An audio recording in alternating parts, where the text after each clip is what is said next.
Namo Buddhaya. Good evening, I am Dr. Han Lim from Kuala Lumpur.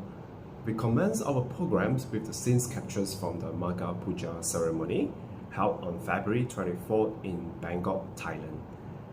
This significant event drew over 100,000 devotees, including hundreds of both local and foreign monks and nuns, representing various Buddhist traditions.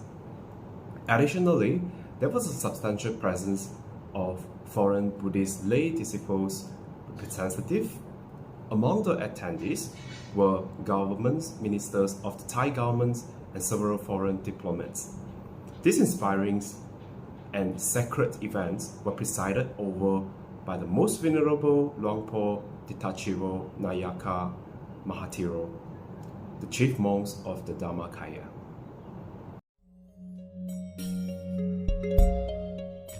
Maka Busha Day.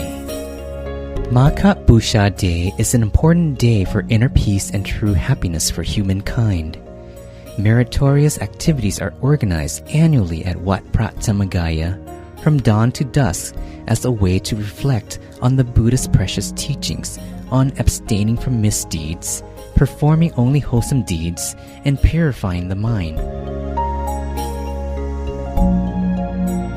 Maka Busha Day starts with an early morning ceremony to offer alms at the Grand Meditation Square of the Great Dhammakaya Sitiya, and is followed by the morning meditation session and the offering of Sanghadana to the monastic community.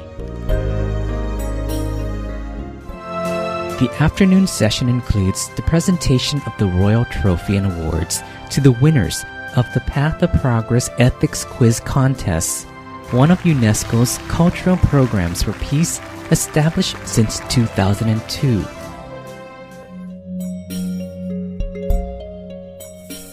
The evening concludes splendidly with the beautiful Makat lantern lighting ceremony and circumambulation of the great Dhammakaya Sitiya as homage to the Buddha.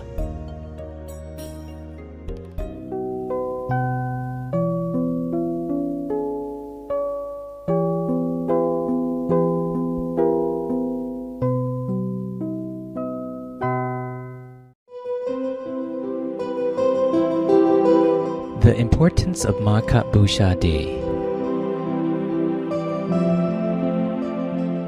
On the full moon day of the third lunar month known as Maka, a great assembly of Buddhist monks took place at Werutwana Temple. This day was also marked by four great events. 1. It was a Buddhist holy day known as Uposota Day, on the auspicious month of Maka when the moon was at its fullest. 2. 1,250 Buddhist monks assembled spontaneously with no prior verbal arrangement. This meant that the Buddha never had anyone request their presence, but they arrived at the great assembly from different locations on their own accord as a result of their all-encompassing knowledge. 3. All the Buddhist monks had attained arahatship that liberated them from all defilements. They possessed higher knowledge that gave them supernormal power, celestial eye and ears, ability to recall their past lifetimes, and the ability to see into other people's thoughts. 4. All the Buddhist monks were known as Ehi Bhikkhu, meaning that their ordination was conferred and performed by the Buddha himself. During the Great Assembly, the Buddha delivered the principal teaching called Ovada Patimokkha, the ideal, principle, and method in propagating his teachings. Achieving the ideal was the highest goal of Buddhists and people of the world, and it is composed of three things. First, success comes to those who exercise patience and perseverance, for humans have to confront and endure suffering and misery starting from birth. Overcoming life's suffering requires patience, a great tool to eliminate defilements. Second, every Buddha prior taught the same thing. Nirvana is the greatest happiness. Practice patience and perseverance so that one can attain nirvana. Third, An ascetic who kills or harms others cannot be considered a true ascetic. While we have not attained nirvana, one must be completely virtuous and vigilant by not performing additional unwholesome deeds, because we are all still under the law of karma. If we accrued more misdeeds, regardless of what they may be, it would mean that we have not exercised patience, and without patience, we surely will not reach nirvana. The principle that the Buddha gave is an important guideline in the decision-making process for Buddhists and people of the world. If an action went against the principle, then we would avoid that action. Only when the action conforms to the principle would we carry it out. The principle comprises 3 components. 1. Do not perform any misdeeds regardless of its degree, because we are all still under the law of karma. Therefore, before carrying out any actions, we must ask ourselves whether the action is unwholesome. If it is, we will not do it. 2. Continue to perform wholesome deeds. Any good deeds that exist in the world, we have to perform those deeds to the fullest when we have the opportunity, because there will be certain wholesome deeds that we won't have the chance to do. 3. Purify our mind at all times. Persevere in meditation practice without missing a single day. Once our minds become increasingly purified, we will be able to attain nirvana. The method is the way to conduct oneself in a manner consistent with the good qualities of Buddhists and people of the world. It is composed of the following 6 factors. 1. All arahats and teaching monks who intend to propagate the teachings of the Buddha will perform his duties without resorting to slandering, attacking, or gossiping, and will avoid all false and harmful speech. 2. They will not harm, injure, or cause anyone distress. They will avoid all misdeeds committed physically. 3. They will firmly adhere to the 227 precepts of their monastic code of discipline and maintain proper decorum. 4. They must practice moderation by knowing the appropriate amount of alms to accept or consume to sustain their livelihood. 5. They must reside in peaceful and suitable places that are appropriate for endeavoring in their meditation practice. 6. All arahats and teaching monks must maintain purity of mind at all times by keeping their mind centered in every activity they carry out, whether it be standing, walking, sitting, or resting.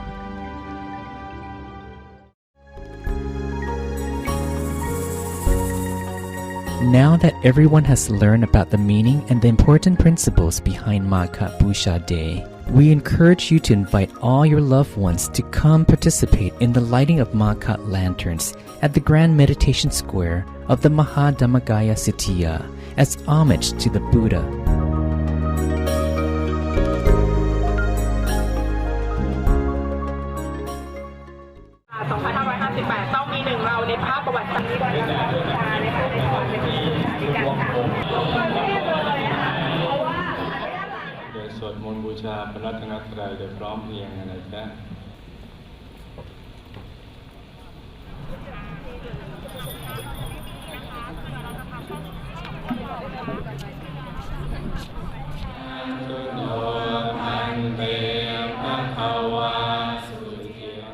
ไปได้บรรลุวัตถุประสงค์ของชีวิตว่าใสจะได้เข้าถึงวัดด้วยความเคารพ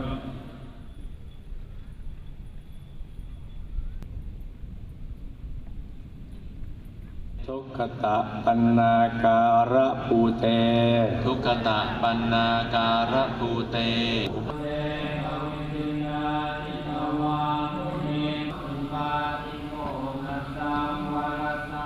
In this video, you will learn about Magha Puja, a Buddhist holiday. Let's get started. why do people celebrate Magha Puja? Well, Magha Puja or Maka Puja is a holiday to clean the mind, to do good, a day to try not to commit any sins. Be good people. How is it celebrated? Well, during the holiday, bazaars, shops, and food stalls show up in the towns and villages for the holiday. People go to temple to hear scripture. They go to meditate for days in the temple. Many people wear white during Magha Puja. There is a little history behind Magha Puja. 4 important things happened at the same time. 1,200 disciples, or people who followed Buddha, visited Buddha at the same time without being called for. All of them were enlightened ones. All of them became ordained by Buddha himself. And finally, it was a full moon. And that brings us to when it is celebrated. It is celebrated on a full moon day of the 11th lunar month. Or it's celebrated in February or March. And you just learned about Magha Puja.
rebirth continues to be a prominent topic across society globally, irrespective of one's religious affiliations. Here, Dr. Pandey Punaji will delve into this subject in detail.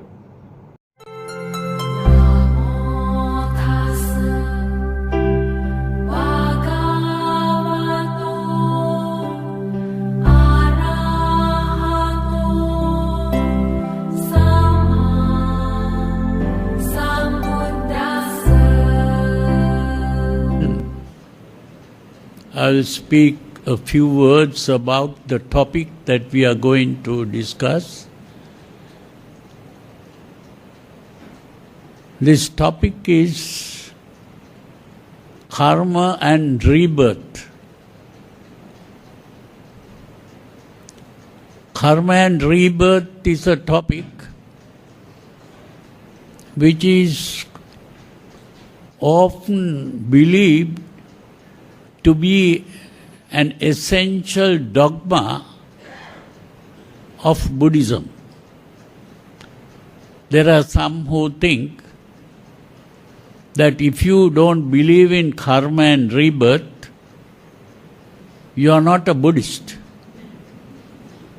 So to become a Buddhist, we must believe in karma and rebirth. Most people think like that. And today, we are going to find out whether that is really a truth.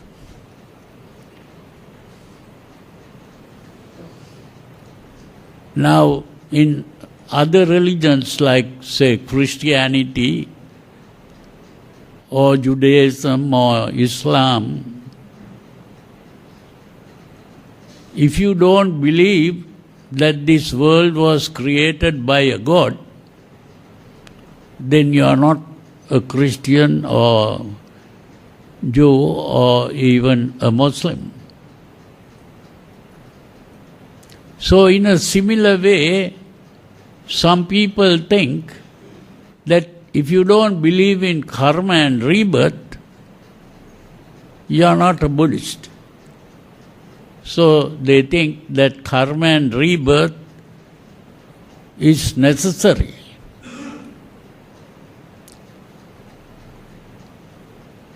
Now, in a short while, you will see that our friend is coming now. We'll be okay. It's okay.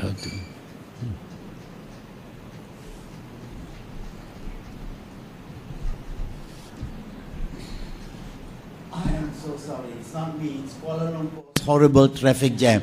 Took me 1.5 hours to get here.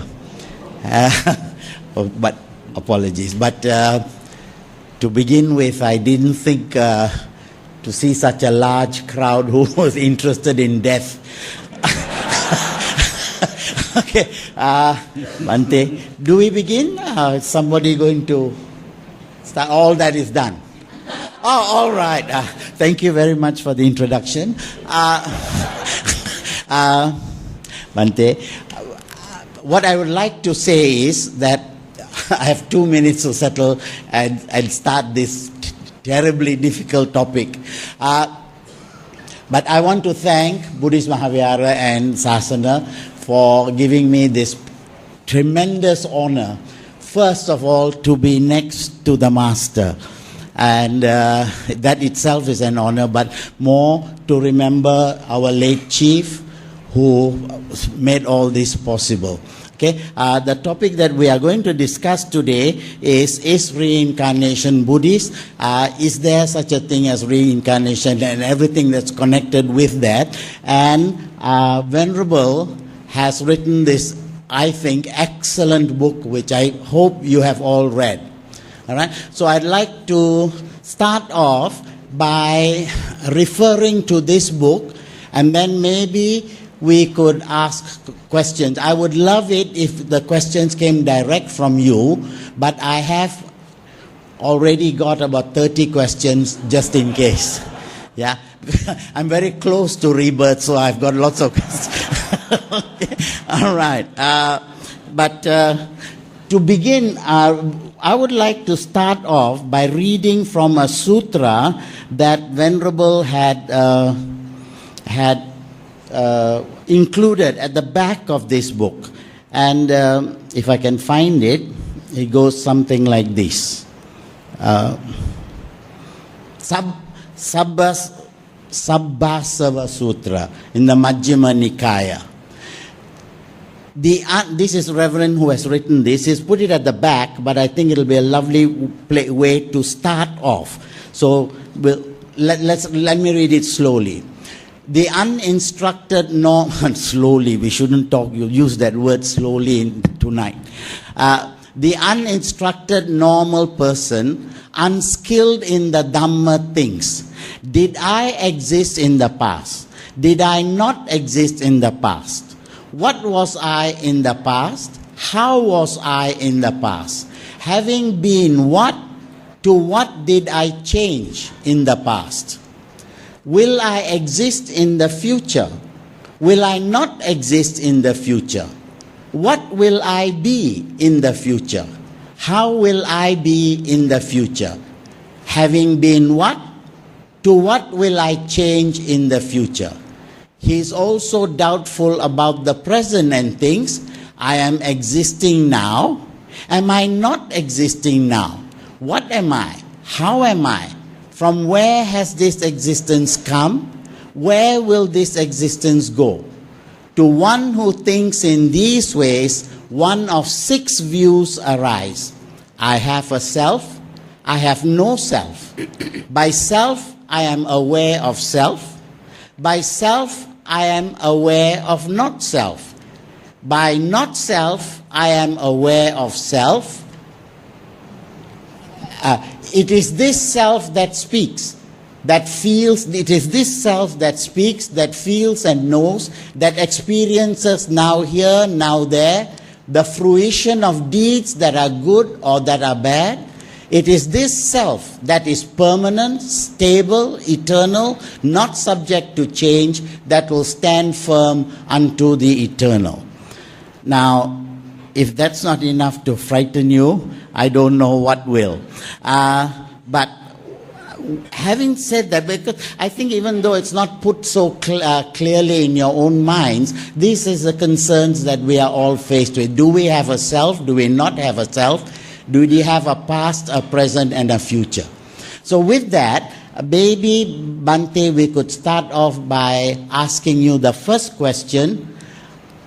Pre-existence and re-existence. You speak about pre-existence and re-existence.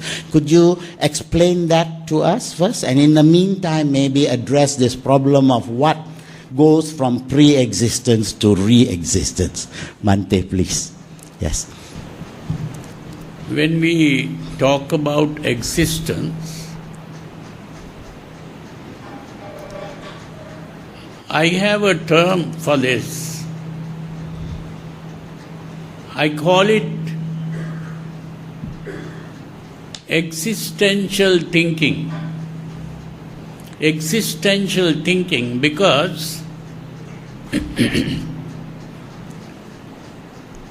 there is a philosophy in the West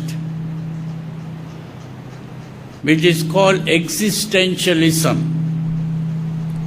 And according to this philosophy, out of all the animals in the world, the human being is also a kind of animal. Human being is the only animal who is aware of his own existence. And the human being is also aware that he or she is going to die.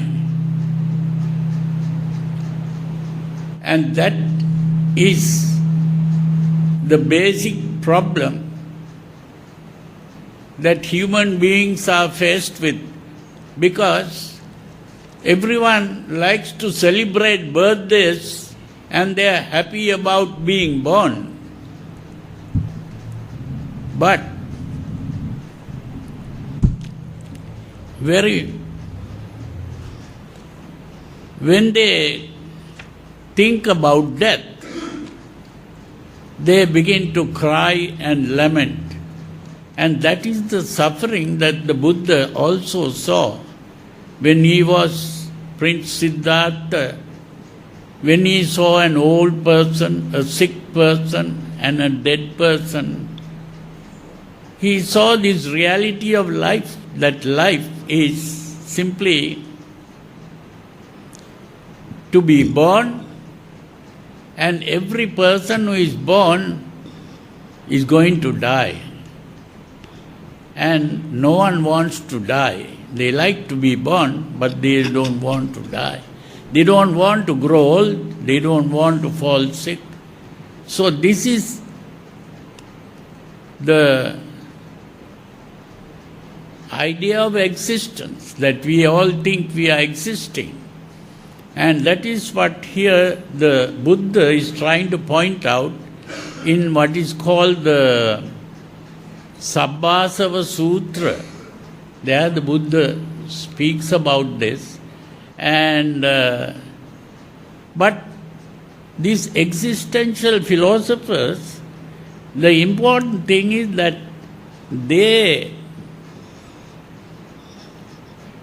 found that this was a problem. This is the problem of existence. But they couldn't find a solution to this. There have been many existential philosophers, but they couldn't find a solution. That the person, Jean-Paul Sartre, he was an existential philosopher. He claimed to be an existential philosopher also. And ultimately he died as a Marxist. That was the only kind of solution he saw, I suppose. But the important thing about Buddhism is that the Buddha solved this problem. How did the Buddha solve the problem? Not by seeking eternal life in a heaven. Nirvana is not another kind of heaven that you go to. Nirvana is to realize that it is a mistake to think that we exist. This is the main thing to understand, that existence itself is a delusion. That existence is what is called bhava. The word bhava means existence or being. B-E-I-N-G, being. And of course, the early translators of the Pali to English, that word bhava was translated as becoming. But that word becoming is the wrong translation, because Rice Davids was the person who translated like that, because he thought, because the Buddha is talking about impermanence, so he can't be talking about the static concept of existence or being. So it should be becoming, and that's why he called it becoming. Because according to Western philosophers, becoming meant that it is changing. And being is the static concept, there is no change. So, but here the word bhava was used to mean being and not becoming. And that bhava is the problem that the Buddha saw, that we believe that we are existing. And it is only by awakening from this dream of existence that the problem is solved. So when we speak of the Buddha, Buddha is the awakened one who has awakened from this dream of existence. And that is why the Buddha said, Bhava Nirodho Nibbanam. Nibbana is to be free from that concept of bhava or existence. That is how I see it. In that case, Bhante, you talk about bhava as being. Being, yeah. Being. Yeah. But the Buddha talks about punyak bhava, to re-become. How is that connected? Because I want to lead to reincarnation. How did this concept of reincarnation come about in the first place? That's a very good question. Yeah. The important thing is this idea of rebirth was something that existed even before the Buddha. So it is really a concept followed by the Brahmins and the people who are today called Hindus. That main problem that the Buddha had was that people believed in rebirth. And the Buddha saw that the idea of rebirth was not a wrong thing. That idea of rebirth is true. But at the same time, that is based on what is called existential thinking. That means, if I exist, to exist is to occupy space and time. So to exist is to occupy space and also to occupy time. Now when we speak of time, we are speaking about a past, a present and a future. That is what we call time. So if I believe that I was existing in the past or I will be existing in the future and I will be existing in the present, that is existential thinking. So it is the idea of rebirth is based on this existential thinking. But from the normal point of view, that means when I say normal, this is what is called the Sammuti Satya. Sammuti Satya and Paramartha Satya. There are two kinds of truths that the Buddha, the ordinary person's truth is Sammuti Satya. That means everyone agrees that I was living in the past, yesterday I was living, tomorrow I'll be living, and today I'll be living. All our plans in the world is normally based on this assumption that we are existing. And that is what is called the conventional truth, Sammuti Satya. But the idea of rebirth is based on this conventional truth. Because if I exist in the past, present and future, then we can talk about rebirth. So it is a fact in that sense. But here the Buddha says all suffering is based on this idea of existence. And if we want to get away from suffering, we have to come out of that way of thinking and get into the Paramartha Satya, which is... Yeah. In that case, anybody else would like to ask a question at this point?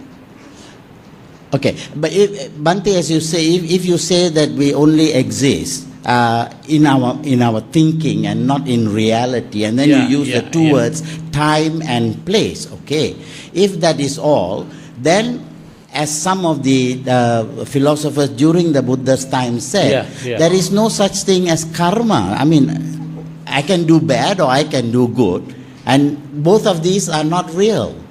So how does the teaching of karma fall in with what the Buddha says about Well, rebirth and... this is all based on a history.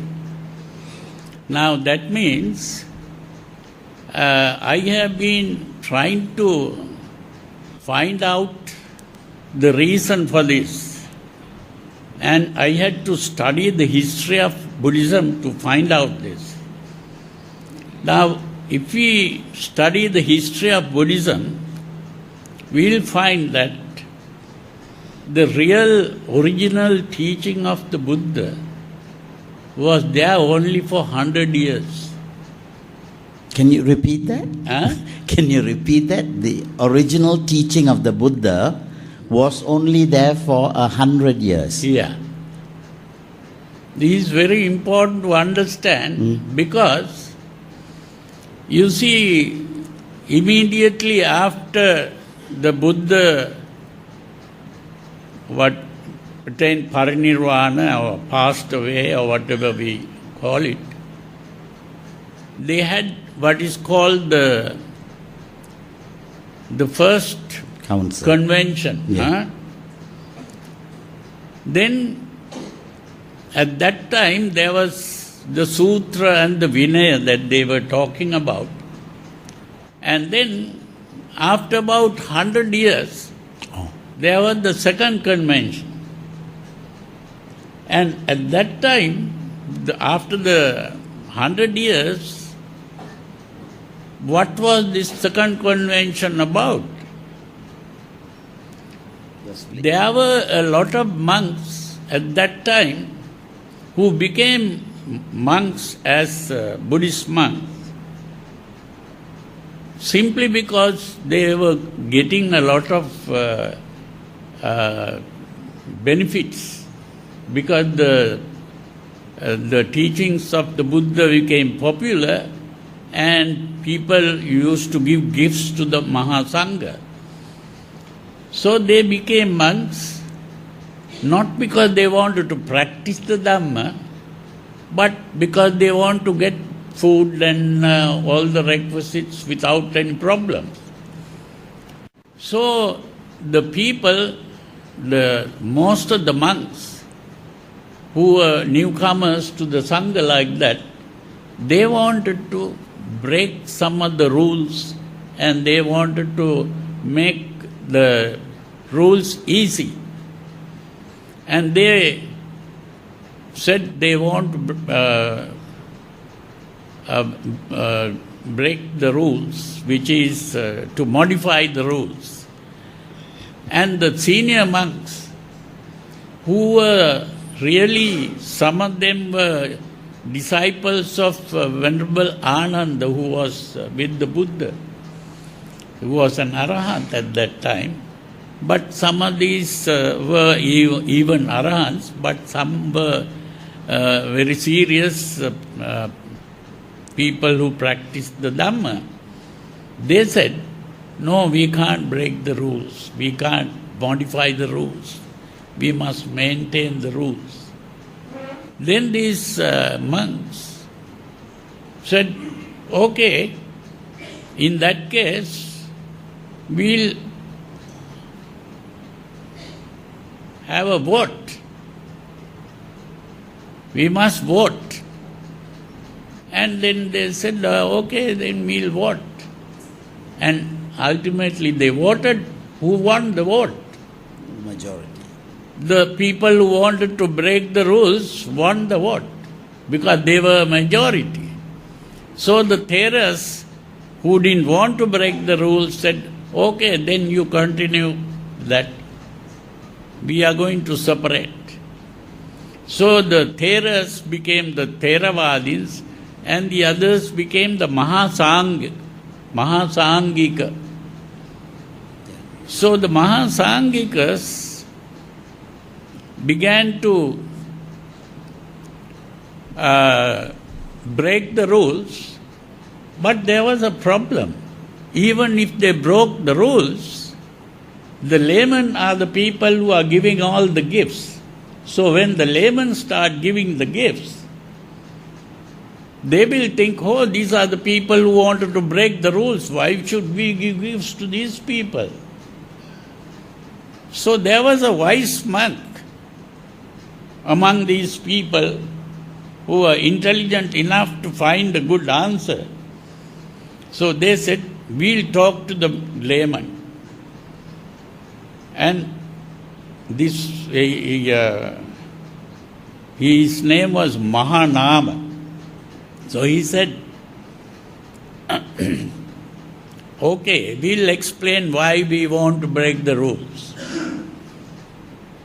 Why do these senior monks want to break the rules? I mean, sorry. Why do these, they want to preserve the rules? Because they want to become arahants. So to become arahants, who are arahants? Arahants are the perfected disciples who have attained nirvana. Then he said, we don't want to become arahants. Our purpose is not to become arahants. These are the senior monks. The majority said we don't want to become. The majority said we don't want arahant. The majority said we don't want to become arahants. We want to become Buddhas. So when they said we want to become Buddhas, those people thought, becoming a Buddha is greater than becoming an arahant. So why don't we support them then? And they didn't understand what is becoming a Buddha. They only thought about becoming a Buddha. And then they said, in order to become arahants, you have to practice the Vinaya rules. That is true. But to become Buddhas, we only have to practice the paramitas. The layman didn't realize that practicing paramitas is more difficult than practicing the Vinaya rules. And if these people can't practice Vinaya rules, how can they practice the paramitas, which is sacrificing their lives and giving gifts of lives? They didn't understand that, but they began to support, and that is how what is called Mahayana started. So when the Mahayana started, those people who were now not very familiar with the teachings of the Buddha, they started talking about karma and rebirth. That was an idea that was already there.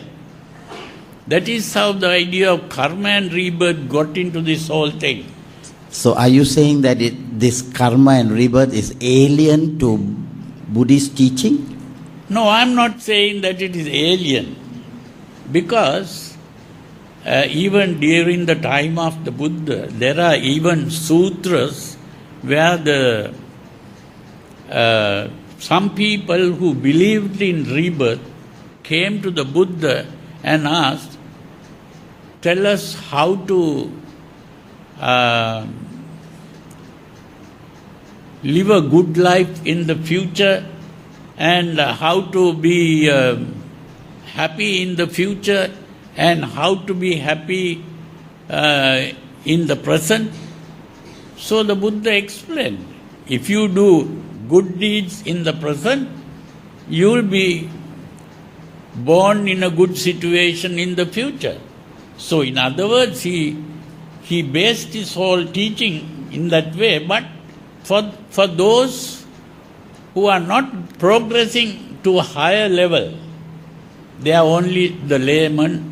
Normally for the layman, the idea of karma and rebirth can be used. And so they lead a good life and they will be reborn in a good situation. But if a person wants to attain nirvana, he has to give up the idea of karma and rebirth. And he has to give up thinking in terms of past, present and future. This is the point there.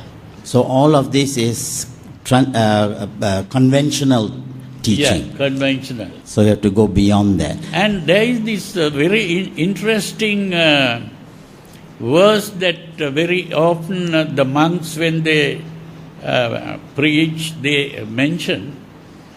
That is that when the Buddha became a Buddha, awakened one, he is supposed to have said in 2 verses, Aneka jati sansarang saddha vissang anibbisang gahakarakang gave santo dukkha jati punappunam. That is the first verse. What does it mean? Yeah. Now what that means is, I have been traveling in this samsara, an infinite number of lives. I have been traveling, but I have been searching for the creator of the world.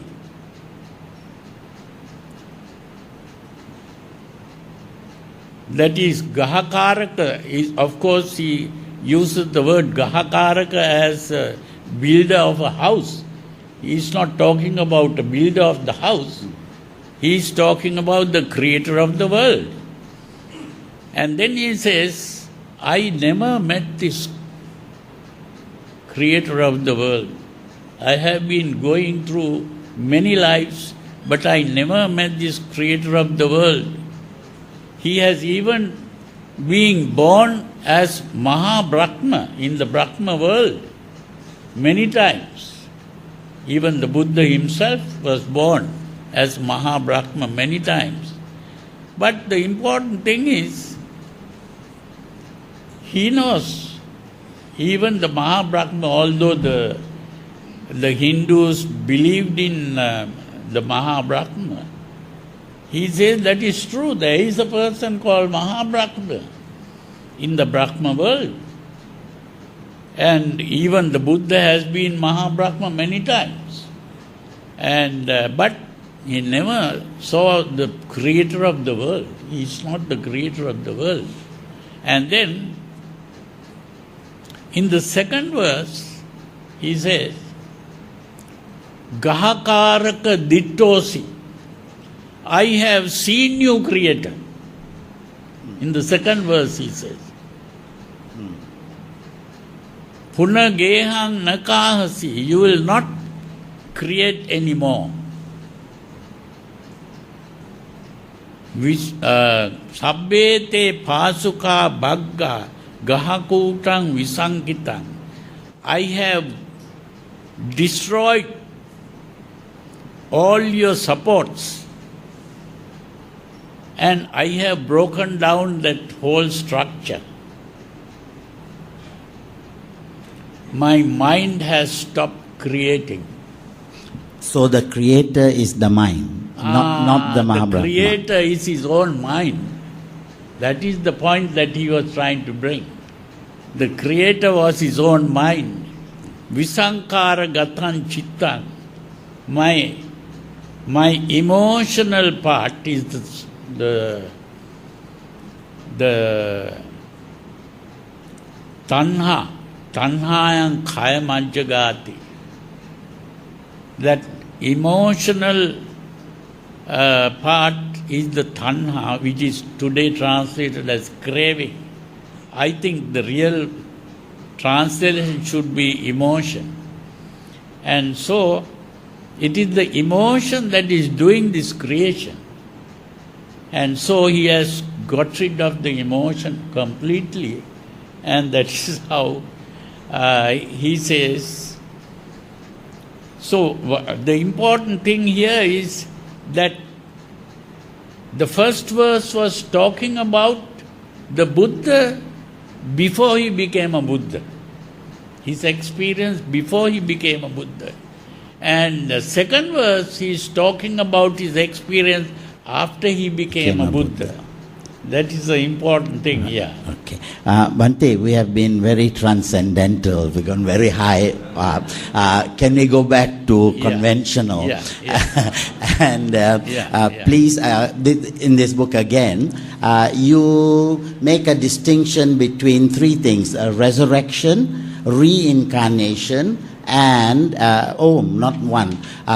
resurrection, reincarnation, transmigration, metempsychosis, and it's a word I never heard of, palingenesis, and finally rebirth. Okay, maybe it would be interesting for us if we knew these differences, because it doesn't mean the same thing. And certainly when we talk about rebirth, it's a very, very Buddhist thing, as differentiated from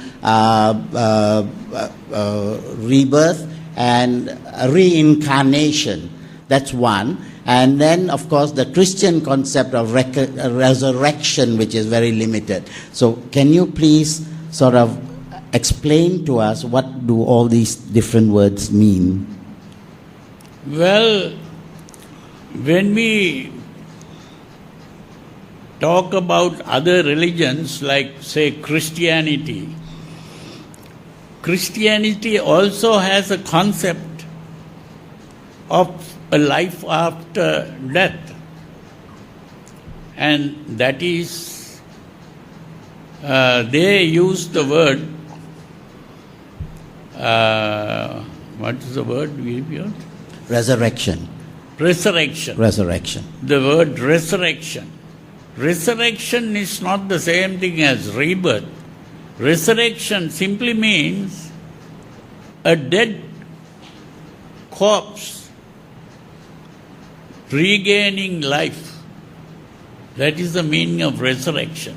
Now, Jesus, they think, is a person who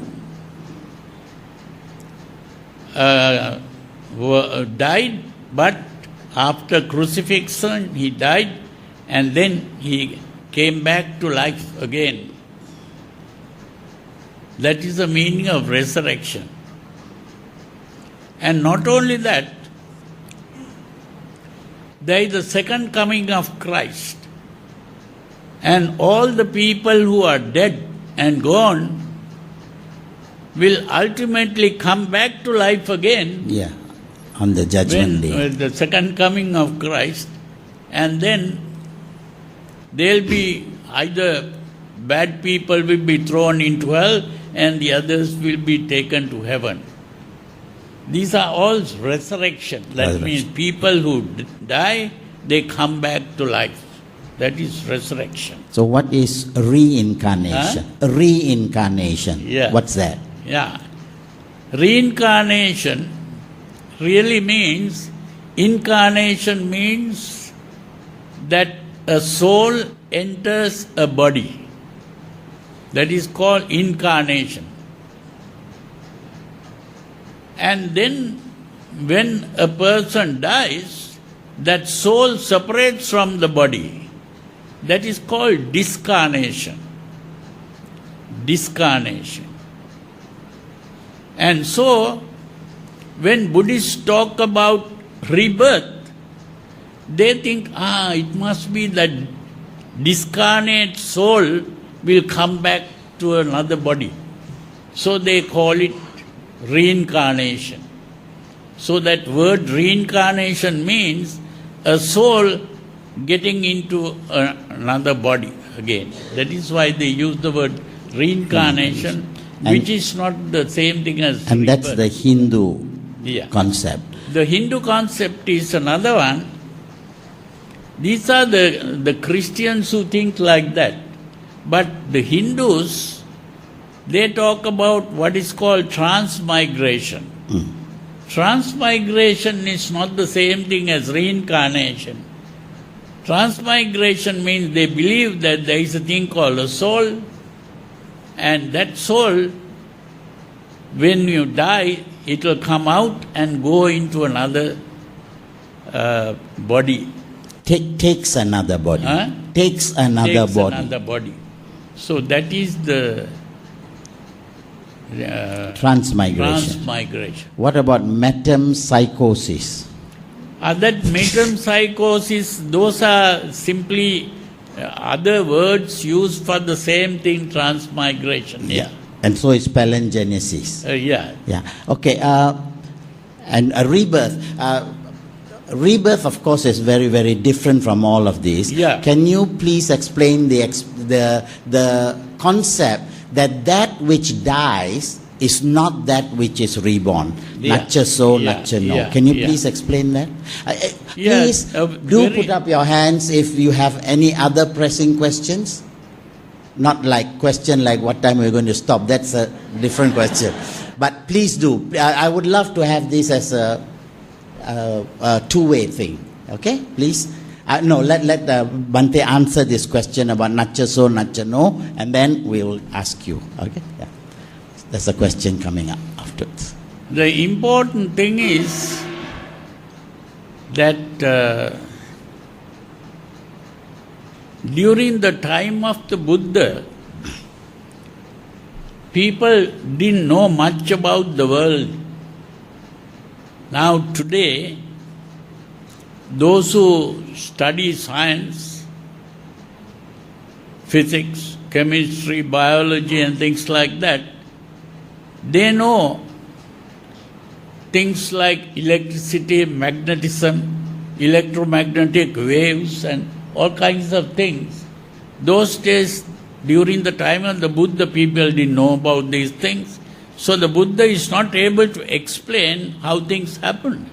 But today, if you study science, you begin to understand that everything that is happening in the world is nothing but electromagnetic waves and things Energy. like that Energy. going on.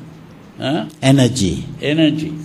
And not only that, even our brain is working electrically. Our body is working electrically.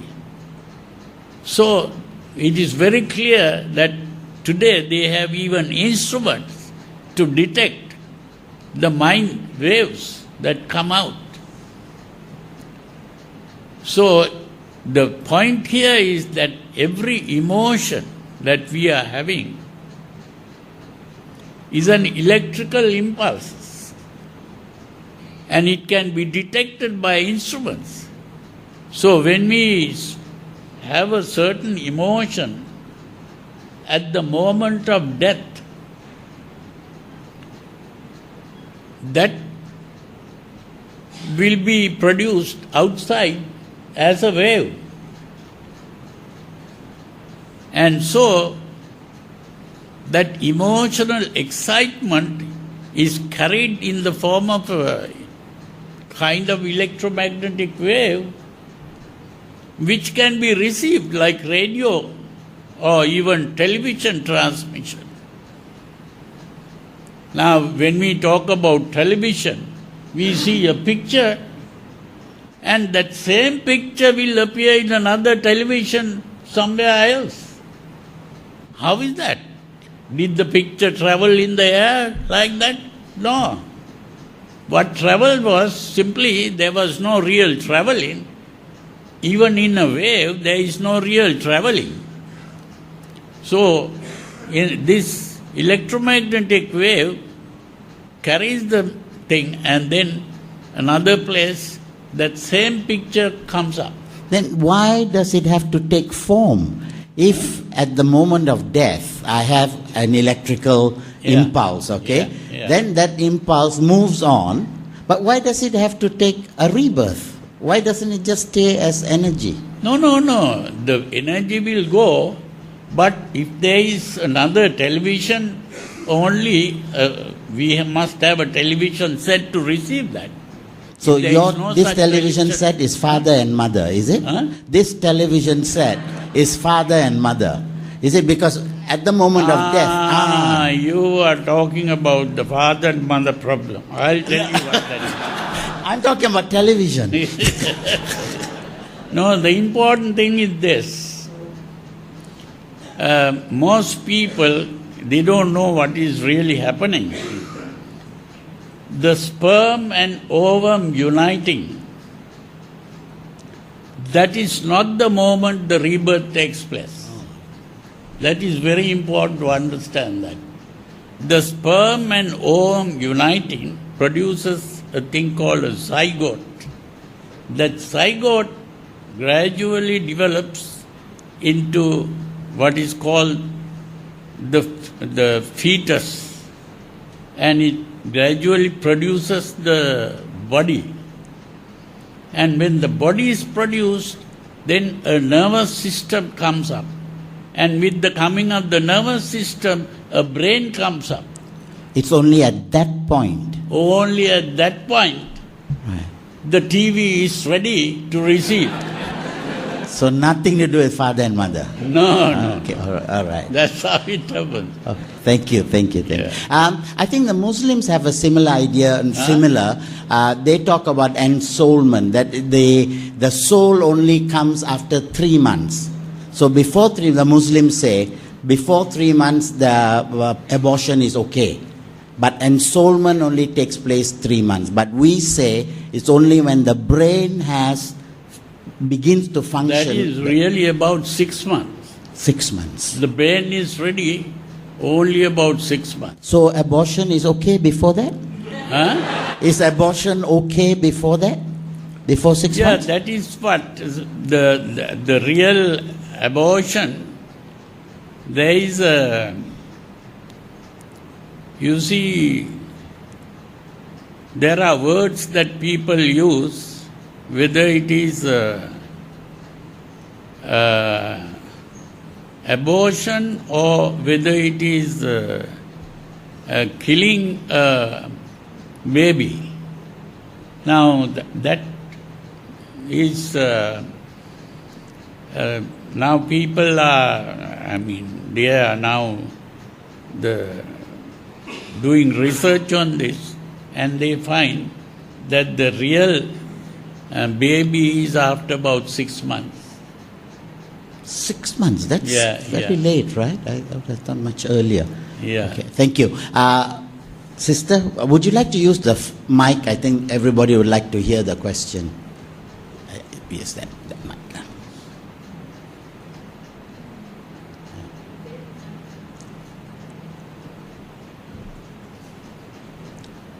You see, the wave, the electricity hasn't come in there yet. Yeah, all right. Bhante, uncle, I didn't quite get just now when Bhante tried to explain the concept of reincarnation and the Hindu concept. Transmigration. Thank you. Transmigration. She wants a re-explanation of what is transmigration. I see. Transmigration is simply the people who believe that there is a thing called a soul, and the soul comes out of the body at the time of death, and this soul enters another body immediately. The soul doesn't stay somewhere else and then later choose. So it's goes immediate. directly to the other body. Yeah, because some cultures believe that when somebody dies, the soul goes and stays in the stars or the moon until it's time to come back. Yeah, some North American tribes believe this. But here transmigration is from death to the next life. Yeah. No waiting period. Yeah. Transmigration. Thank you, I didn't know that. The reincarnation is that the soul, discarnate soul, remains without a body. Here it's not like that. Yes. Hi, just now we were talking about emotions, right? Created electromagnetic wave or something. So based on Western scientific research, is that about when they're researching about paranormal activities, right? They always use about electromagnetic field. And one of them, I read a book also, they said that why are there hauntings in certain places, especially in places where gruesome death happens. They said it's because of when a person dies. Sorry, I missed one word. Did you say why is there politics in certain places? No, gruesome murders. No, gruesome, before that you said hauntings. So I thought you said politics about the same thing. So, all right. So when it comes to hauntings, right? I read they said that when a person who dies in a very big emotional distress, like they got murdered on the spot or they got in the accident, so that their mind wave remains there at that time.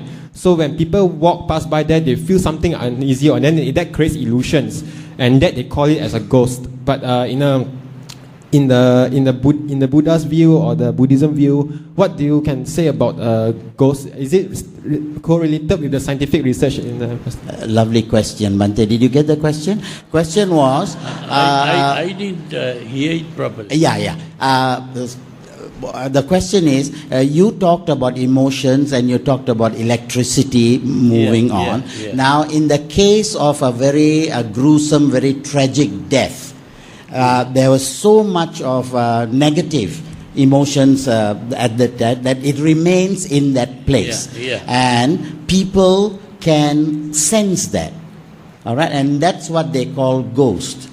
What is your take on ghosts? Do ghosts exist? Can they disturb us? And this is a good month to talk about that. Yeah. No, how I see it that ghost is simply just a belief that was there even long time ago. Even when people were very primitive, they believed in ghosts. So there are no real ghosts. There are only a person could be reborn in a spirit world. I am only using that word spirit in a non-form. It's not existence. like a human or even animal form. It's invisible to the human beings. But it is another kind of body. It is not just... So a ghost is really... Human beings can imagine things. And it can come in the form of a dream.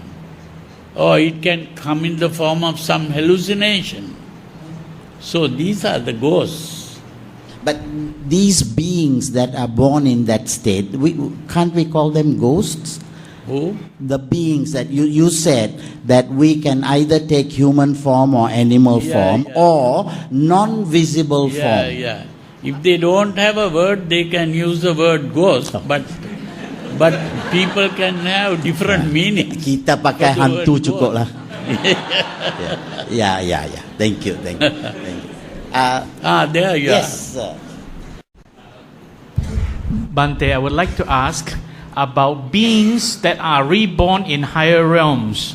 It is very common assumption, which I find a lot of people think, beings born in higher realms are always wholesome and good and so on and so forth. But is that so? I mean, are there beings in higher realms that might not be good or maybe causing trouble to other beings? And the second question is, can they actually disturb the human beings? Well, what I think is that these other beings in the other worlds, they are just in the other world. They can't enter this world. The only thing that people can do is that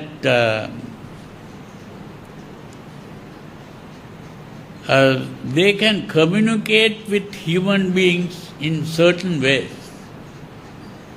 So we always ask the devas to help us and can they?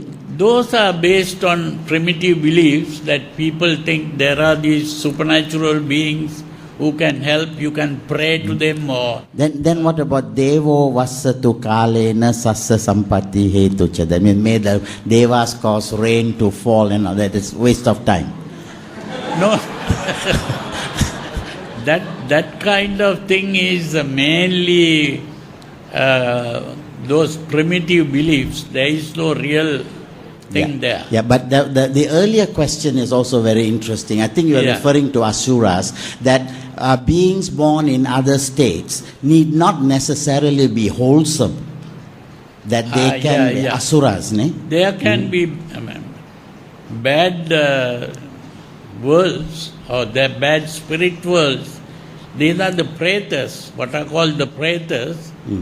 You can be reborn in the preta worlds, and the pretas, even in the sutras we get, the Arahant Moggallana, he says, oh, I saw a preta traveling in, and the Buddha said, I also saw it, but I didn't talk about it.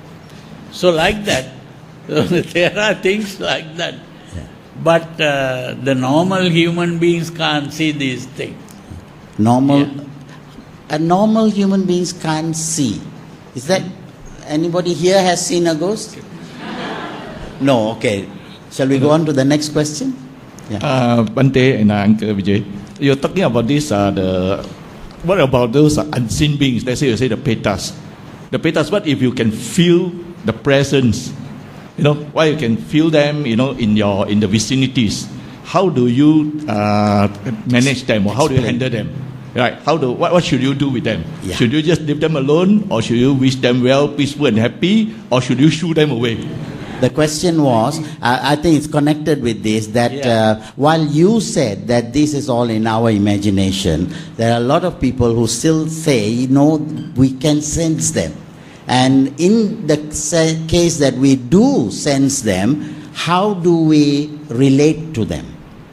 I mean, if... The best way to relate is simply to wish them good luck. That is all that we can do. Because... don't be a kepo lah. I have seen a lot of people in this country who come to the temple saying that they are possessed by a devil, you see. So what the monks do is they simply chant these paritas and then tie a thread and spray some water and then they go. They are satisfied. Most married people think they are possessed by a devil. But this guy, Hi, sorry. I'm just a beginner. Pardon my shallow knowledge about Buddhism. No. Please don't apologize for that. I would like to bring that topic back to the teaching itself. Yes. So as far as Buddhism bracket as a teaching concerned, so in Buddhism opinion, is there anything govern this so-called system?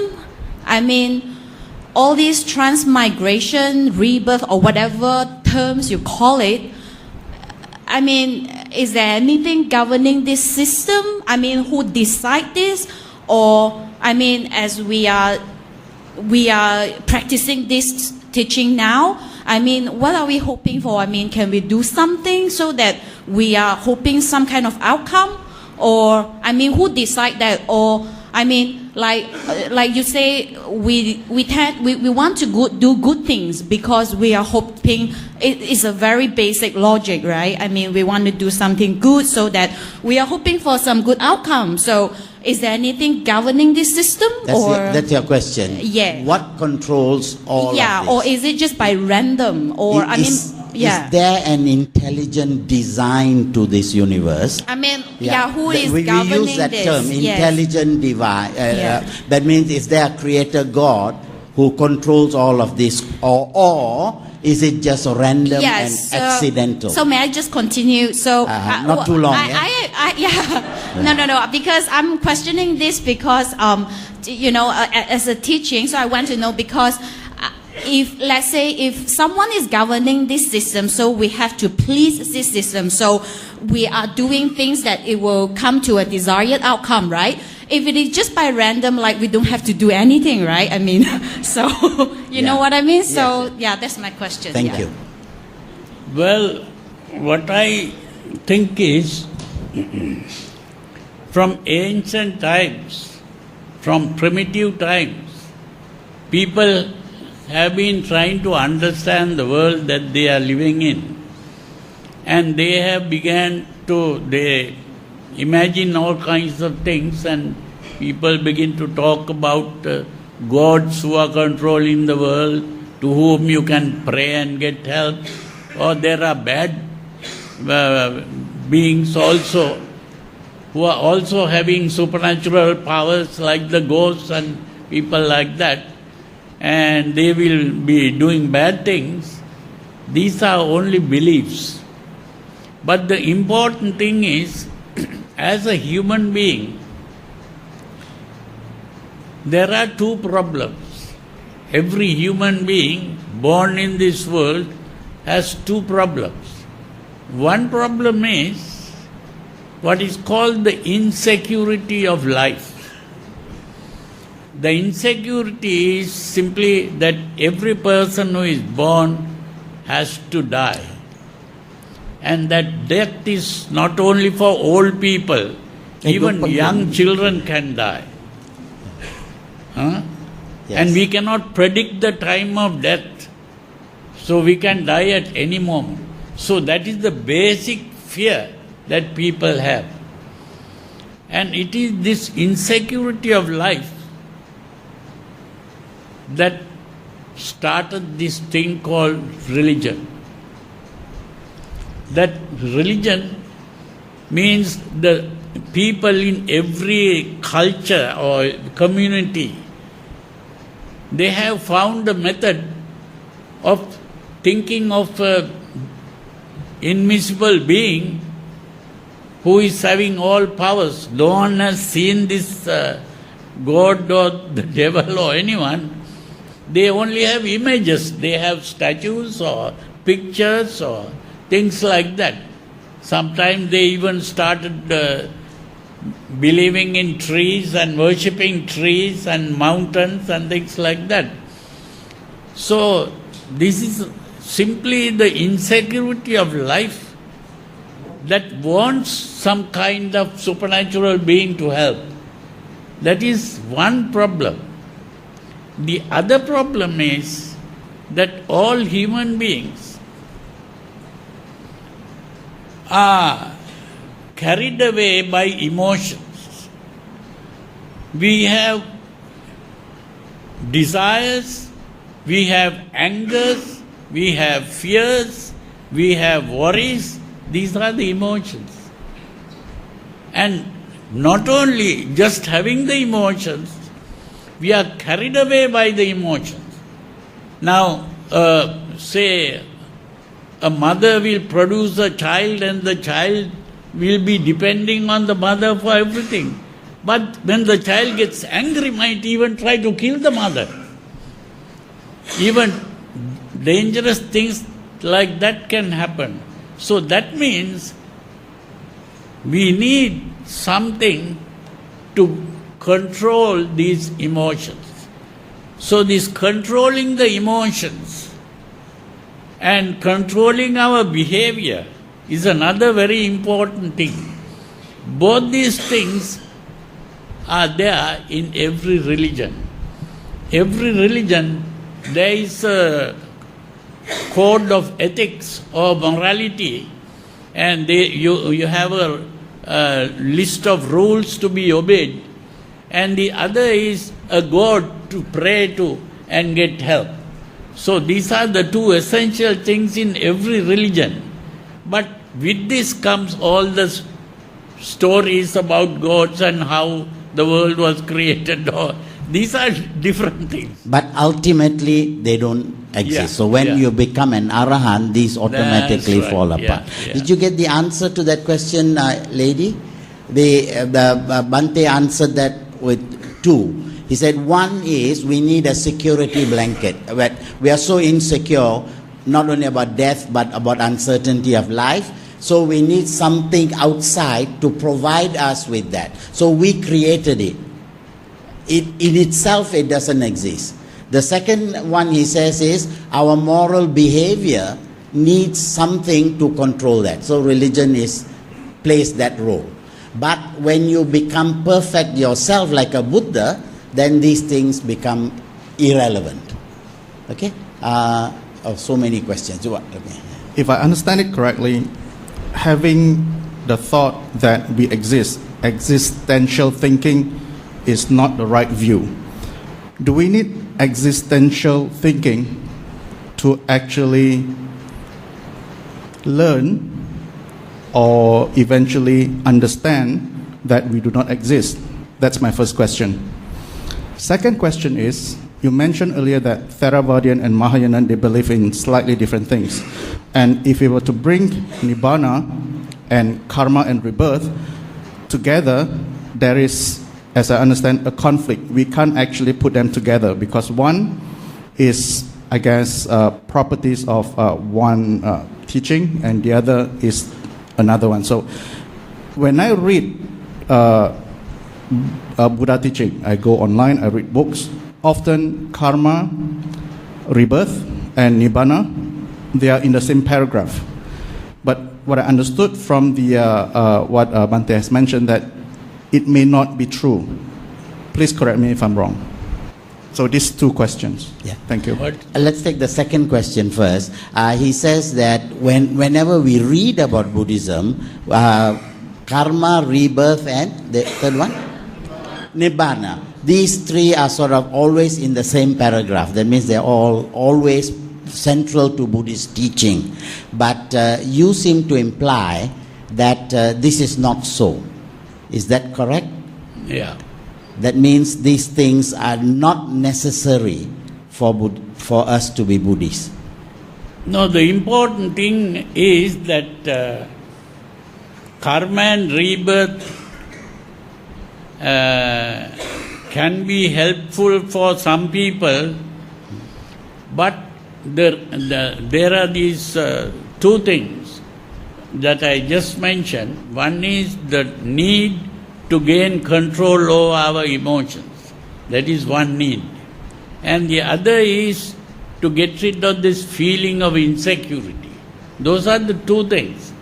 That feeling of insecurity is got rid of by going after nirvana. And the need to control your behavior and your emotions, karma and rebirth, is helpful. But what the Buddha points out is, even karma and rebirth we can get rid of, even thinking in terms of karma and rebirth, because our need to control our behavior can be understood in terms of what is called metta. That means the 5 precepts. We don't have to practice the 5 precepts because we are frightened of going to hell or because we want to go to heaven. That is a very selfish way of thinking, because we are only thinking about our advantage or disadvantage. Instead of doing that, we can think, I will not hurt others because I don't want to hurt other people. If other people begin to hurt me, I don't like it. So in the same way, if I hurt other people, they won't like it, and that is not good. Other people are as important as ourselves, and therefore I will not hurt others. Now that is what is called the Attupanayika Dhamma Paryaya. The Buddha has used that, and he says that we have to compare ourselves with others. And just as I don't like to be hurt, others also don't like to be hurt. Therefore I will not hurt others. Now that is a more mature way of thinking than simply doing things because they want to be punished or we want to be rewarded in heaven. So there, the real teaching of the Buddha comes out without these beliefs in karma and rebirth. So that is what the Buddha pointed out. There was really a time when I was trying to find out, is it necessary for a person to believe in rebirth?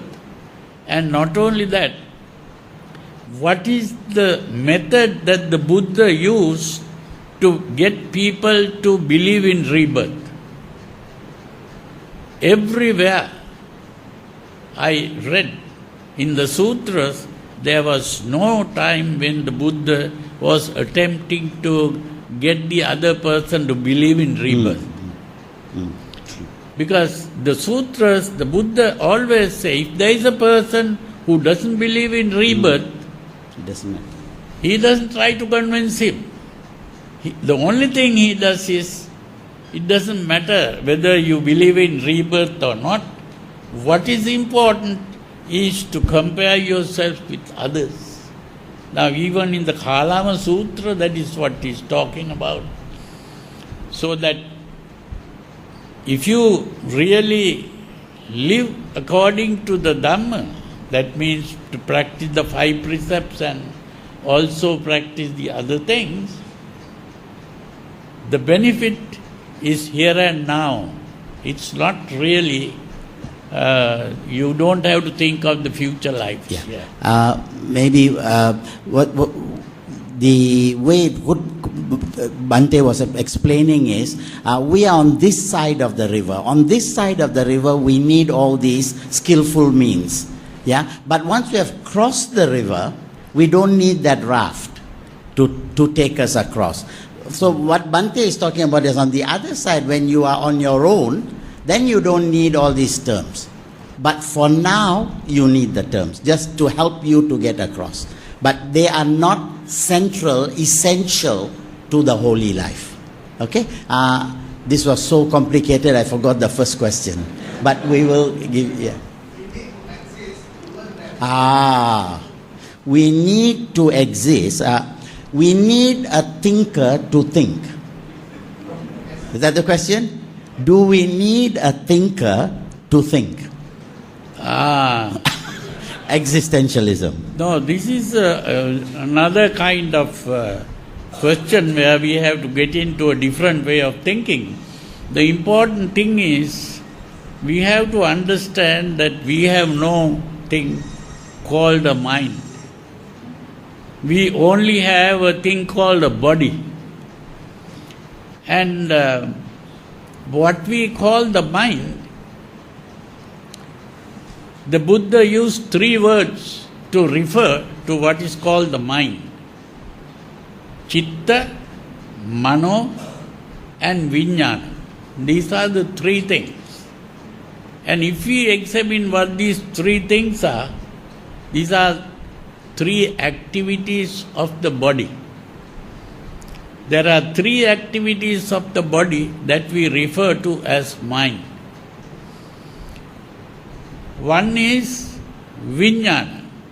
Vijnana simply means that we have in this body 5 senses: the eyes, the ears, the nose, the tongue, and the body itself. These senses, when stimulated by the environment, the senses react to that stimulus. That reaction is what is called Vijnana. Chakku Vijnana, the eye reacting. Sota Vijnana, the ear reacting. Gana Vijnana, nose reacting. Jivha Vijnana, tongue reacting. And Kaya Vijnana, the body reacting. That reaction is the main thing that we call Vijnana. Today it is translated as consciousness, which is not correct. It is really perception, not consciousness. Perception. Now, during the time of the Buddha, someone came and asked the Buddha a question. We have these 5 senses, and each sense will give different information. The eye, the information we get from the eye is different from the information we get from the ear. It is a sound. And nose gives another kind of information. The tongue gives another kind of information. Now these different informations, they are different. But we mix these things together. Where does that mixing come? Where do they unite? In the mind. Then the Buddha said, Mano. Mano is the place. And today, if we use the modern scientific thinking, all these information going from the senses go to the brain. And the brain begins to do the thinking. Put that information together and compare it with the past experiences and gives a meaning. So when I see a person coming here, if I have seen that person before, I will know that person. Or if I don't, at least I will see whether it is a man or a woman, or whatever it is. Yes. So the meaning is given by the thinking part, which is mano, which is the activity of the brain. There is no thinker as a separate person. It is the brain, and there is a part of the brain called the cerebrum or the cerebral cortex, which is doing the thinking. And mano really is not another person there or anything, but the body itself. The brain is a part of the body. So that if you cut off somebody's head, the brain is there, but there's no mind. It stops. And then the other thing is, once you have given a meaning to what you saw, an emotion is aroused. That means you like that thing that you saw, or you hate that, or you are frightened of that, or you are worried about that. These are the emotions. And that emotional part is what the Buddha called chitta. So chitta is the emotional part, and according to the emotion that is aroused, an action takes place in the form of speech or behavior. And that is what is called karma. Karma is the action that goes. And the action can also have results, which may be, if you become angry and you begin to fight with people, other people might fight with you also. Or you might be taken to prison. These are the effects. Yeah. So those are the consequences of the action. So that is the vipaka. So all these things are just the body doing these things. There is no person or any mind as a separate thing that is doing anything. So there's no thinker to do the thinking, so don't think. I think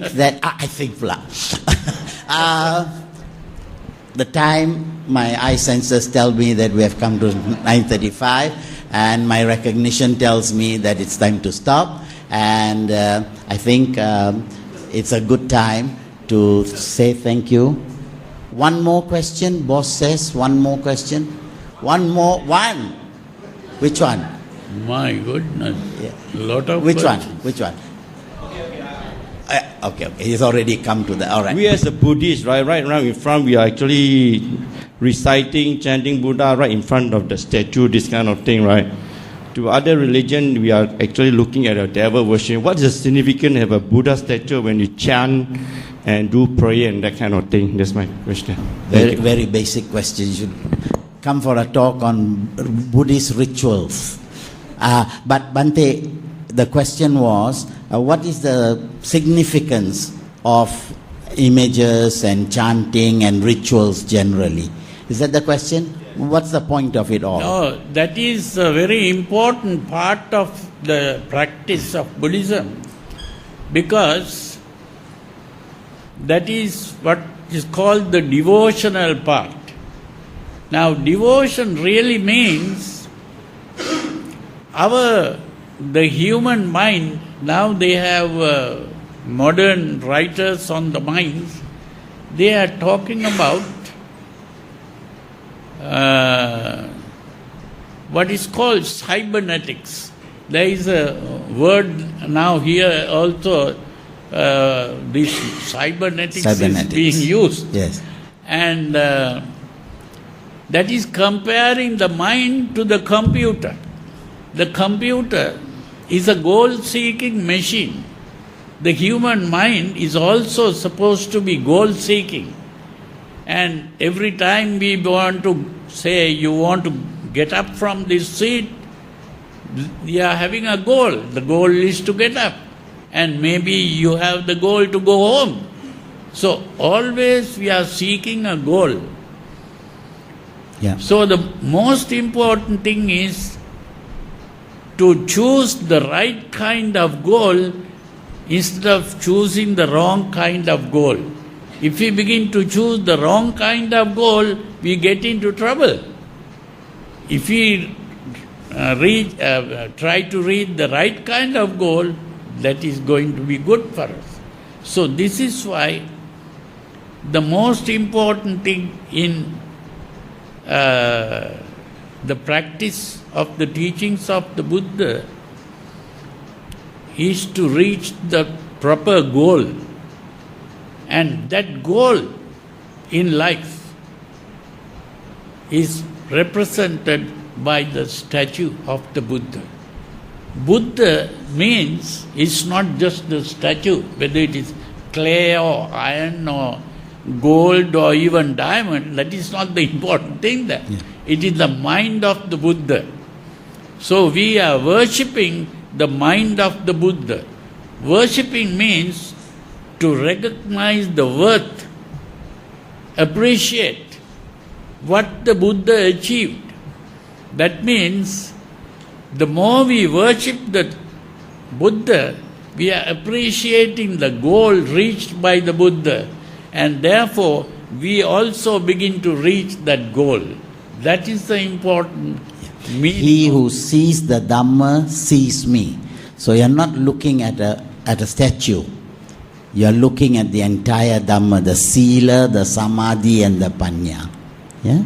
We are not idol worshippers, we are ideal worshippers. We are ideal worshippers. We are worshipping an ideal. Yeah. Yeah. All right then. Thank you. Yeah. I'll leave it to Bante. Are you prepared to take? Are you prepared to take another question? We're supposed to stop at 9:30. Well, if a short question, we'll give a long answer if we get a short question. Okay. Thank you. Short question. Karma is one of the four achintyas and not to be pondered upon. However, in the Pali canons, there are two areas that are prominently highlighting rebirth. One, the recalling of Buddha's previous past life as recorded in the Jatakas. And the other being the Buddha's ability to recall his past lives and other people's past lives. So the question here is, we are exposed to a lot of concepts, rebirth, reincarnation, and so forth, transmigration. In a lot of the canons or in... just get the question. In the Abhidhamma, there's something on this line as well, which is actually the Bhavangas. How does that differ from rebirth and all the other reincarnations and transmigrations? Could you give us a little bit of update on that? Thank you. I didn't understand the question. The concept of Bhavanga. Can you explain the concept of Bhavangas? Bhavanga. How does the mind operate on Bhavanga? And in what way would that be related to karma and so on? How does Bhavanga... These are some things that people have been writing about. You don't have to worry about that. Short answer. Okay, I think thank you very much. We really do have to stop now. Thank you very much. I'm really amazed at the number of people that have turned up, and we're very happy. I think we're very happy with our publicity, and maybe we can pick this up again. It shows that interest that people have in the higher concerns of Buddhism. So we with can that, have a similar discussion later again. Exactly. So that we'll be able to answer some of those so we could have a second session on this later, and you're more than welcome for that. I was just going to say inshallah, but I'm not supposed to say that. Okay, right.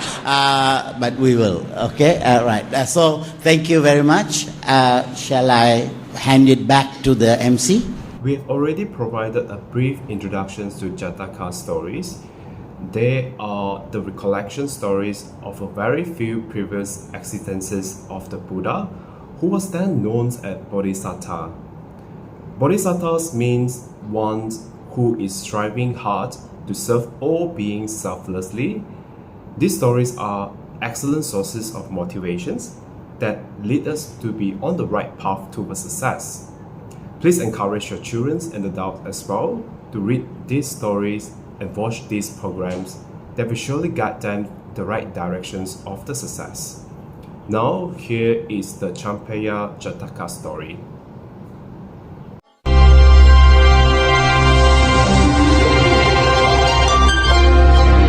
จำเปยชาดกว่าด้วยการบำเพ็ญตบะเพื่อต้องการเกิดเป็นมนุษย์ในสมัยพุทธกาลเมื่อครั้งที่พระบรมศาสดาสัมมาสัมพุทธเจ้าประทับอยู่ณพระเชตวันมหาวิหารทรงปรารภอุโบสถกรรมแล้วจึงทรงตรัสพระธรรมเทศนานี้ดูก่อนอุบาสกอุบาสิกาทั้งหลายการที่ท่านทั้งหลายอยู่รักษาอุโบสถกรรมเป็นความดีบัณฑิตทั้งหลายแต่ก่อนละนาคสมบัติแล้วอยู่รักษาอุโบสถกรรมเหมือนกันพระศาสดาตรัสดังนี้แล้วอุบาสกอุบาสิกาทั้งหลายก็ทูลอาราธนาพระองค์จึงทรงนำอดีตนิทานมาสาธกดังนี้ในอดีตการแคว้นอังคะและแคว้นมคธะพระราชาผู้ครองแคว้นทั้งสองนั้นเป็นศัตรูสู้รบกันผลัดกันแพ้ผลัดกันชนะมาช้านานแล้วระหว่างสองแคว้นนี้มีแม่น้ำสายใหญ่ชื่อจำปานนทีขั้นอยู่ระหว่างแคว้นณแม่น้ำแห่งนี้มีพญานาคราชครองราชสมบัติในนาคพิภพครั้งหนึ่งพระเจ้ามคธราชได้ทำศึกกับพระเจ้าอังคราชและทรงปราชัยในสงครามทรงเสด็จขึ้นม้าหลบหนีมาถึงฝั่งจำปานทีพวกทหารฝ่ายศัตรูไล่ตามมาติดๆนั่นไงพระเจ้ามคธราชอยู่นั่นพวกเราช่วยกันจับไว้อย่าให้หนีไปได้พระเจ้ามคธราชทรงชายชาตินักรบทรงดำริว่าจะโดดน้ำตายเสียดีกว่าต้องตายด้วยเงื้อมือของศัตรูเมื่อคิดได้ดังนั้นก็โจรลงสู่แม่น้ำพร้อมทั้งม้าพระที่นั่งหากต้องตายในวันนี้เรายอมโดดน้ำตายเสียดีกว่าต้องตายด้วยเงื้อมือของศัตรูพระยานาคราชซึ่งกำลังพักผ่อนอยู่เห็นพระเจ้ามคธราชจมดิ่งลงไปก็ให้การช่วยเหลือไว้นับแต่นั้นมาพระยานาคราชและพระเจ้ามคธราชก็ได้กลายมาเป็นสหายกันซึ่งในเวลาต่อมาพระยานาคราชก็ได้ช่วยให้พระเจ้ามคธราชได้ครองแคว้นอังคะเราขอบใจท่านมากนับแต่นี้เราคือมิตรที่ดีต่อกันพระเจ้ามคธราชแสดงไมตรีจิตโดยให้สร้างรัตนมณฑปขึ้นที่ฝั่งจำปานทีแล้วเสด็จออกกระทำพรีกรรมแก่พระยานาคราชด้วยมหาบริจาคทุกๆปีฝ่ายพระยานาคราชนั้นก็ออกจากนาคพิภพมารับพรีกรรมพร้อมด้วยบริวารชาวเมืองทั้งหลายต่างพากันมาเฝ้าดูสมบัติของพระยานาคราชกาลครั้งนั้นพระบรมโพธิสัตว์เกิดในตระกูลคนยากไร้ได้เห็นสมบัติของพระยานาคราชก็เกิดความโลภปรารถนาจะได้สมบัตินั้นจึงเพียรพยายามทำบุญให้ทานรักษาศีลเพื่อหวังจะได้ครอบครองสมบัติเช่นนั้นบ้างครั้นในเวลาต่อมาเมื่อพระยานาคราชสิ้นอายุไขได้7 วันพระโพธิสัตว์ก็สิ้นใจตามด้วยผลบุญที่สั่งสมไว้นั้นจึงไปเกิดในนาคพิภพและได้เป็นพญานาคราชนามว่าจำเปยะครอบครองทรัพย์สมบัติมากมายมหาศาลแม้จะได้เกิดเป็นพญานาคราชที่มีฤทธานุภาพมากและครอบครองทรัพย์สมบัติมากมายมหาศาลแต่จำเปยะนาคราชกลับรู้สึกเสียดายที่กำเนิดเป็นสัตว์เดรัจฉานไม่สามารถเข้าถึงนิพพานได้สมบัติพวกนี้จะมีประโยชน์อะไรกันในเมื่อเราเกิดเป็นนาคแบบนี้แล้วจะเข้าถึงธรรมที่ช่วยให้พ้นจากความทุกข์ได้ยังไงเมื่อคิดได้ดังนี้แล้วจำเปยนาคราชจึงตั้งใจบำเพ็ญบารมีด้วยการรักษาอุโบสถเพื่อให้พ้นจากความเป็นนาคและได้เกิดเป็นมนุษย์ดังนั้นทุกวันอุโบสถ จำเปยนาคราชจะถือศีลรักษาอุโบสถอยู่ในปราสาทของตนแม้จำเปยนาคราชจะตั้งใจบำเพ็ญบารมีด้วยการรักษาอุโบสถแต่บรรดานางนาคทั้งหลายกลับไม่ยินดีเช่นนั้นพวกนางพากันแต่งตัวงดงามแล้วไปยังปราสาทของพระยานาคราชอยู่เสมอเมื่อไม่อาจรักษาอุโบสถในเมืองนาคได้จำเปยนาคราชจึงไปรักษาอุโบสถศีลยังเมืองมนุษย์จำเปยนาคราชรักษาอุโบสถอยู่เช่นนี้เป็นประจำจนวันหนึ่งนางสุมนาอัครมเหสีเกิดความเป็นห่วงจึงทูลถามถึงนิมิตที่จะทำให้พระนางทราบหากเกิดเหตุร้ายกับพระยานาคราชโลกมนุษย์มีภัยรอบด้านหากเกิดขึ้นกับพระองค์และหม่อมฉันและเพคะจะรู้ได้อย่างไรกันเจ้าจงดูที่สระบัวนี้เถิดหากมีใครจะฆ่าเราน้ำในสระนี้จะขุ่นมัวหากเราถูกหมองูจับไปน้ำจะมีสีแดงเหมือนเลือดกาลละครั้งนั้นมีพราหมณ์ชาวเมืองพาราณสีนามว่าลุทธกะได้ศึกษามนต์จับนาคมาจากเมืองตักกศิลาจนสำเร็จจึงเดินทางกลับไปยังเมืองพาราณสีระหว่างทางกลับบ้านนั่นเองลุทธกะพราหมณ์ได้พบเห็นพระยานาคราชนอนขดขนดตัวอยู่บนจอมปลวกก็คิดจะจับพระยานาคไปแสดงการและเล่นตามหมู่บ้านเพื่อหาเงินโอ้โหนาคตัวเนี้ยตัวใหญ่ดีแท้ดีล่ะข้าจะเอามันไปแสดงคงได้เงินติดไม้ติดมือกลับบ้านไม่ใช่น้อยเลยลุทธกพราหมณ์ได้ทำการไล่มนต์ที่เรียนมาพรางเคี้ยวทิพโอสถแล้วพ่นใส่พระยานาคราชโดยอานุภาพแห่งมนต์นั้นทำให้จำเปยนาคราชเจ็บปวดทรมานความเจ็บปวดนี้ทำให้พระยานาคราชต้องยกศีรษะขึ้นมาดูครั้นเห็นลุทธกพราหมณ์แล้วจึงคิดในใจว่าพิษของตนนั้นมีมากหากพ่นพิษออกไปร่างของพราหมณ์ผู้นี้คงย่อยแหลกเป็นกองขี้เถ้าเป็นแน่แต่หากทำเช่นนั้นจะทำให้ศีลอุโบสถที่อุตสาห์รักษามาทั้งหมดต้องสูญเปล่าเมื่อคิดได้ดังนั้นพระยานาคราชจึงนอนหลับตาสอดศีรษะเข้าไปในขนดดังเดิมฝ่ายพราหมณ์เมื่อเห็นพระยานาคราชไม่ต่อต้านก็ยิ่งได้ใจพ่นยาลงไปที่ร่างของพระยานาคจากนั้นจึงจับใส่ตะกร้าที่สารด้วยเถาวัลย์เพื่อนำไปทำการแสดงให้ชาวบ้านดูเฮ้ยเล่นซะเหนื่อยเลยเราเอาละไปกันได้แล้วข้าจะปั้นให้เจ้าเป็นดาราดังเลยล่ะพระยานาคราชยอมทำตามคำสั่งของลุทธกพราหมณ์ทุกอย่างทั้งเปลี่ยนสีร่างกายขดตัวเป็นรูปต่างๆทำตัวเล็กตัวใหญ่แผ่ศีรษะร่ายรำชาวบ้านที่มาดูการแสดงถูกอกถูกใจก็ให้เงินแก่พราหมณ์จำนวนมากเพียงวันเดียวเท่านั้นได้ทรัพย์ถึง1,000 กหาปณะแล้วยังได้ข้าวของต่างๆอีกมากมายขนาดหมู่บ้านจนๆยังได้เงินขนาดนี้นี่ถ้าไปแสดงต่อหน้าพระราชาข้าจะได้เงินขนาดไหนกันเนี่ยเห็นที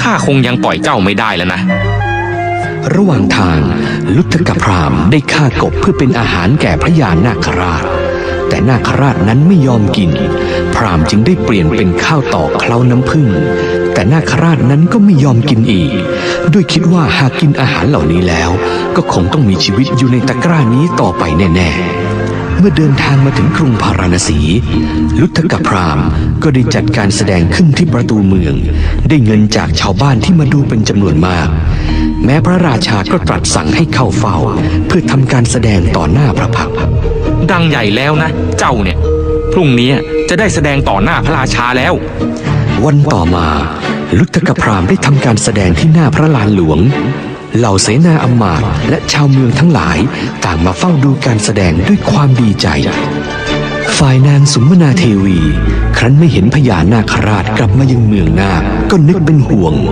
จึงไปยังสระบัวเพื่อดูน้ำในสระก็พบว่าน้ำในสระบัวนั้นมีสีแดงดั่งสีเลือดนางจึงออกติดตามไปยังเมืองมนุษย์จนรู้ว่าพญานาคราชถูกลุทธกพราหมณ์บังคับให้ทำการแสดงอยู่ที่กรุงพาราณสีครั้นเมื่อนางสุมนาเทวีติดตามมาถึงกรุงพาราณสีก็ได้พบพญานาคราชถูกพราหมณ์บังคับให้แสดงการละเล่นอยู่นางเห็นดังนั้นก็นึกเวทนาจนกลั้นน้ำตาไว้ไม่อยู่ฝ่ายพระยานาคราชเมื่อเห็นนางสุมนาเทวีก็รีบเลื้อยเข้าไปหลบในตะกร้าด้วยรู้สึกละอายใจท่านพี่ทำไมท่านถึงยอมให้มนุษย์มาย่ำยีเกียรติของท่านถึงเพียงนี้ ระเจ้าอุกเสนซึ่งทอดพระเนตรเห็นนาคราชเลื้อยหนีเข้าไปในตะกร้าในขณะที่มีหญิงงามยืนร้องไห้เสียใจอยู่เบื้องหน้าก็อดนึกสงสัยไม่ได้เจ้าเป็นใครกันเป็นนางฟ้าคนทำหรือเป็นมนุษย์กันแน่หม่อมฉันไม่ใช่นางฟ้าหรือคนทันหม่อมฉันน่ะเป็นเพียงแค่นาคเพคะ แล้วเจ้ามายืนร้องไห้เหมือนคนสติฟั่นเฟือนอยู่ตรงนี้เพราะอะไรกันลองเล่าให้ลองฟังสินางสุมนาเทวีได้เล่าเรื่องราวทั้งหมดให้พระราชาทรงทราบพระราชาได้ฟังดังนั้นก็รู้สึกสลดสังเวชพระทัยยิ่งนักพระองค์สั่งให้ลุทกพราหมณ์ปล่อยพระยานาคราชโดยแลกกับทองคำ100 แท่งและแก้วแหวนเงินทองอื่นๆอีกมากมายเจ้าจงปล่อยตัวพญานาคราชตนนั้นเสียแล้วเอาทองคำและทรัพย์สมบัตินี้ไปเมื่อจำเปยยนาคราชได้รับอิสรภาพแล้วก็แปลงกายเป็นชายหนุ่มรูปงามเข้าไปถวายบังคมต่อพระเจ้าอุกเสนจากนั้นจึงเชื้อเชิญพระราชาให้เสด็จไปชมเมืองนาคของตนหม่อมฉันขอพระทัยหากพระองค์ไม่ทรงช่วยหม่อมฉันคงถูกจับขังในตะกร้าจนตายแน่ๆขอเชิญพระองค์เสด็จไปชมเมืองนาคของหม่อมฉันด้วยเถิดพระราชาทรงรับคำนาคราชจึงพาพระราชาพร้อมด้วยข้าราชบริพารไปยังเมืองนาคของตนเมื่อพระราชาได้ทอดพระเนตรความงดงามของเมืองนาคและได้เห็นราชสมบัติของพระยานาคราชแล้วจึงได้ถามถึงสาเหตุที่พระยานาคราชไปรักษาอุโบสถศีลยังเมืองมนุษย์ท่านมีวิมานอันงดงามมีราชสมบัติมากมายอีกทั้งยังมีนางนาคที่งดงามห้อมล้อมเหตุใดจึงต้องไปรักษาอุโบสถที่เมืองมนุษย์เล่าที่ข้าพระองค์มุ่งมั่นบำเพ็ญบารมีเพราะปรารถนาจะได้เกิดเป็นมนุษย์พระเจ้าค่ะท่านมีฤทธิ์และอำนาจมากมายถึงเพียงนี้แล้วยังต้องการไปเกิดยังโลกมนุษย์อีกทำไมข้าแต่พระองค์นอกจากโลกมนุษย์ความบริสุทธิ์แห่งนิพพานไม่มีในโลกอื่นข้าพระองค์ต้องการเกิดเป็นมนุษย์เพื่อจะได้เข้าถึงนิพพานได้พระเจ้าอุกเสนได้ฟังดังนั้นก็ชื่นชมพระยานาคราชและตั้งใจจะทำบุญให้มากจากนั้นเมื่อพระราชาจะเสด็จกลับยังเมืองมนุษย์พระยานาคราชได้มอบสมบัติจำนวน100 เล่มเกวียนแล้วส่งเสด็จกลับสู่พระนครพาราณสีพระบรมศาสดาครั้นทรงนำพระธรรมเทศนานี้มาแล้วจึงตรัสว่าโบราณบัณฑิตทั้งหลายละนาคสมบัติแล้วอยู่รักษาอุโบสถศีลด้วยอาการอย่างนี้แล้วทรงประชุมชาดกว่าพราหมณ์ในครั้งนั้นได้มาเป็นพระเทวทัตในบัดนี้นางนาคกัญญาสุมนาเทวีได้มาเป็นพระมารดาพระราหุลพระเจ้าอุกเสนราชได้มาเป็นพระสารีบุตรส่วนจำเปยยนาคราชได้มาเป็นเราผู้ตถาคตชะนี้แหละ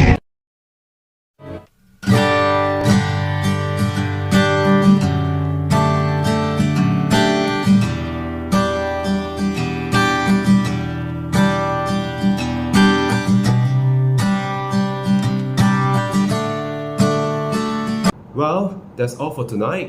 I'm sure that everyone can benefit from our programs. We do our best to serve you with the noble teachings of the Buddha. Please try to benefit from these programs.